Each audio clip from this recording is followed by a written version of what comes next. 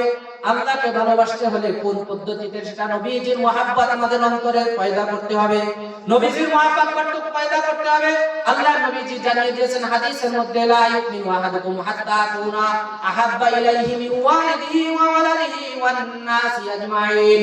একজন মানুষ পরিপূর্ণ মুমিন দাবি করতে পারবে না, আমার আশিকে রাসূল দাবি করতে পারবে না, যতক্ষণ না তার সন্তান থেকে, তার পিতা থেকে, তার মাতা থেকে, তার আত্মীয় স্বজন থেকে আমি নবীকে ভালো না বাসবে।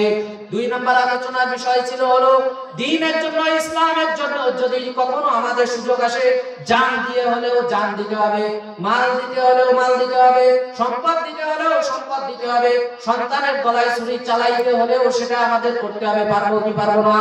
সকলে পারবো তো ইনশাআল্লাহ। দ্বীনের জন্য, দ্বীনকে বিজয় করার জন্য আমাদের মুসলমানদের ওই কবির কথা মনে রাখতে হবে। আমরা অন্তর দিয়ে যদি আজকে এখান থেকে নিয়ত করতে পারি, আল্লামা ইকবাল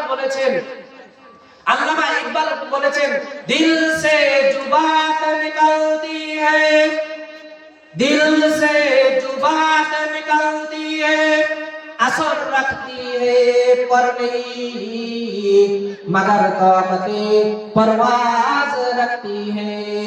যখন কোনো কথা অন্তর থেকে হয়, যখন কোনো নিয়ত অন্তর থেকে হয়, যখন কোনো সংকল্প অন্তর থেকে হয়, খালিস নিয়ত, একমাত্র আল্লাহ এবং রাসূলকে সন্তুষ্ট করার জন্য অন্তর থেকে কোনো নিয়ত করা হয়, ওই নিয়তটা কেমন করে ওঠে, ওই নিয়তটা, ওই কথাটা পাখির মতো যে তাসির করে। এজন্য আমরা সকালে এখান থেকে নিয়ত করব, আমাদের দাওয়াতি মেহমানরা যেই কথাগুলো বলবেন আমলের নিয়তে শুনবো এবং ওটা বাস্তবে যেও আমল করার চেষ্টা করব। পারবো না ইনশাআল্লাহ ভাই? আল্লাহ তাআলা সর্বপ্রথম আমাকে মেনে, তারপর আপনাদেরকেও, সকলকে যেই কথাগুলো বললাম সর্বপ্রথম আমাকে মেনে আপনাদেরকেও আমল করার তৌফিক দান করেন। সকলে বলেন আমিন। ওয়া আখিরু দাওয়ানা আলহামদুলিল্লাহি রাব্বিল আলামিন। আসসালামু আলাইকুম ওয়া রাহমাতুল্লাহি ওয়া বারাকাতুহু। আমাদের এখানে আযান হবে জামাত 8টায়। পাঁচখানা মসজিদ আছে, এখানেও জামাত হবে। লোক না ধরলে আমাদের স্টেজ প্যান্ডেলে জামাত হবে ইনশাআল্লাহ।